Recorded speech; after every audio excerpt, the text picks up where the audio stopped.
Shalom jemaat Tuhan yang diberkati Tuhan. Hari ini kita bertemu kembali dalam siraman rohani Gereja Salmasi Pegangsaan. Seperti biasa, saya mengajak kepada kita dalam renungan ini langsung membaca kebenaran firman Tuhan yang terdapat di dalam Kejadian 39 ayatnya yang pertama sampai dengan ayatnya yang ke-6. Firman Tuhan berkata, adapun Yusuf telah dibawa ke Mesir dan Potifar seorang Mesir, pegawai istana Firaun, kepala pengawal raja, membeli dia dari tangan orang Ismail yang telah membawa dia ke situ. Tetapi Tuhan menyertai Yusuf sehingga ia menjadi seorang yang selalu berhasil dalam pekerjaannya, maka tinggallah ia di rumah tuannya orang Mesir itu. Setelah dilihat oleh tuannya bahwa Yusuf disertai Tuhan dan bahwa Tuhan membuat berhasil segala sesuatu yang dikerjakannya, maka Yusuf mendapat kasih tuannya dan ia boleh melayani dia. Kepada Yusuf diberikannya kuasa atas rumahnya dan segala miliknya diserahkannya pada kuasa Yusuf. Sejak ia memberikan kuasa dalam rumahnya dan atas segala miliknya kepada Yusuf, Tuhan memberkati rumah orang Mesir itu karena Yusuf. Sehingga berkat Tuhan ada atas segala miliknya, baik yang di rumah maupun yang di ladang. Segala miliknya diserahkannya pada kekuasaan Yusuf, dan dengan bantuan Yusuf ia tidak usah lagi mengatur apapun selain dari makanannya sendiri. Ya, renungan hari ini saya memberikan tema tentang setia dan komitmen kepada Tuhan bagian pertama.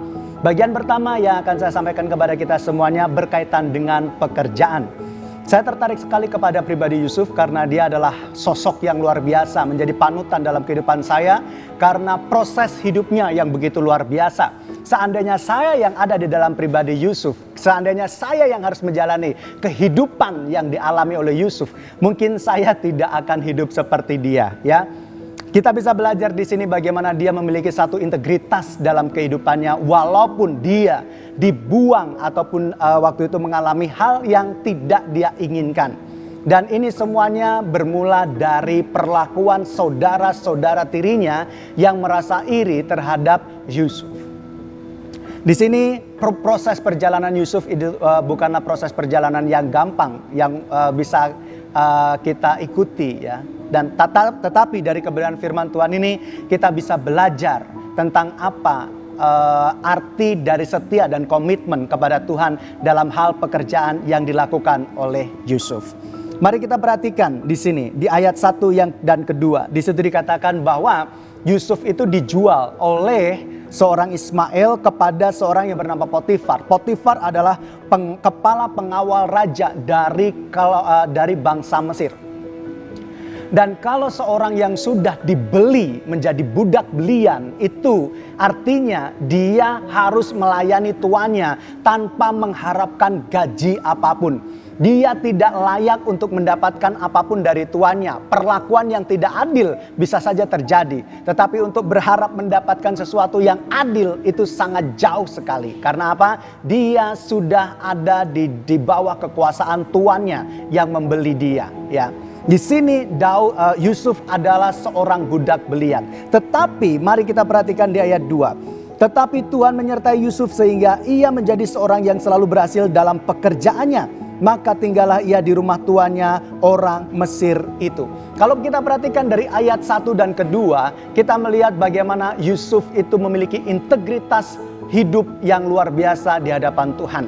Walaupun dia adalah budak belian, walaupun dia tidak mendapatkan gaji, walaupun dia tidak diperhitungkan sebagai orang yang layak, tetapi dia punya tanggung jawab untuk memuliakan nama Tuhan dalam hidupnya kepada bangsa Mesir, tuannya yang dari bangsa Mesir yang tidak mengenal Allah Israel. Ini hal yang luar biasa. Bagaimana seorang yang bekerja tidak mendapatkan upah tetapi dia tetap memiliki integritas dalam hidupnya. Ini kalau bukan karena pengenalan terhadap Tuhan yang baik, dia tidak akan bisa melakukan hal seperti itu.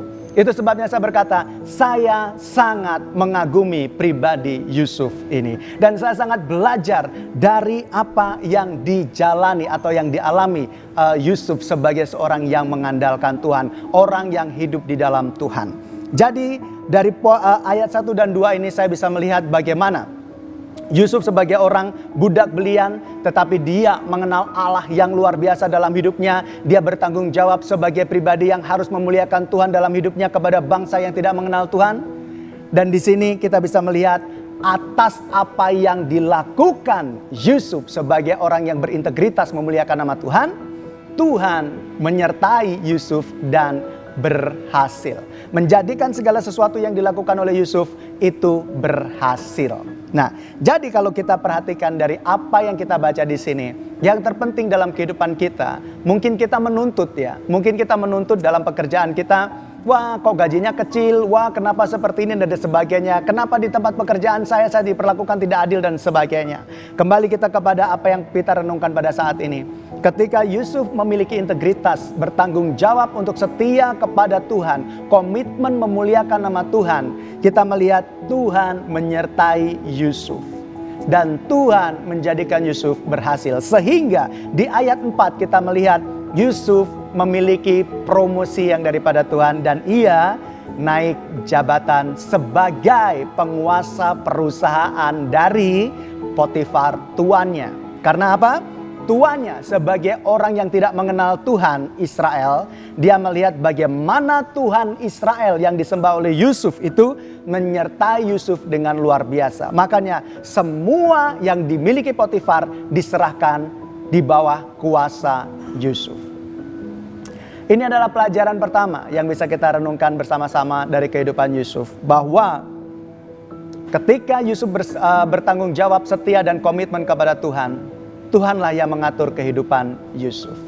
Tidak gampang menjadi seorang Yusuf karena dia terpaksa harus meninggalkan keluarganya, terpaksa harus menjadi perantauan, terpaksa menjadi budak belian. Tetapi dia tidak lupa bahwa dia memiliki Tuhan yang hidup dan yang senantiasa merancangkan masa depan yang baik atas kehidupannya. Itu sebabnya Yusuf tidak fokus pada hidupnya, tapi Yusuf fokus kepada Tuhannya yang hidup, yang sanggup melakukan perkara besar atas hidupnya. Bagaimana dengan kita semuanya? Bagaimana dengan kita di tempat kerja? Bagaimana kita pada saat ini sedang merancangkan hal untuk masa depan kita? Adakah kita setia dan komitmen kepada Tuhan untuk berintegritas, memuliakan nama Tuhan? Bila kita memiliki itu, maka saya percaya Tuhan sendiri yang akan bekerja atas kehidupan kita semuanya. Bagaimana? Saya nggak kerja di tempat perusahaan, tapi saya sedang berusaha sendiri untuk pekerjaan saya, untuk usaha saya sendiri. Apakah saya harus melakukan yang sama? Ya. Apa tujuan kita membuat suatu usaha kita? Adakah itu untuk kemuliaan nama Tuhan atau untuk kepentingan kita sendiri? Selama kita memiliki kesetiaan dan komitmen kepada Tuhan bahwa semua yang kita lakukan adalah untuk kemuliaan nama Tuhan, Allah berperkara dan Allah akan memberkati kita semuanya. Semangat, Tuhan Yesus memberkati kita semuanya.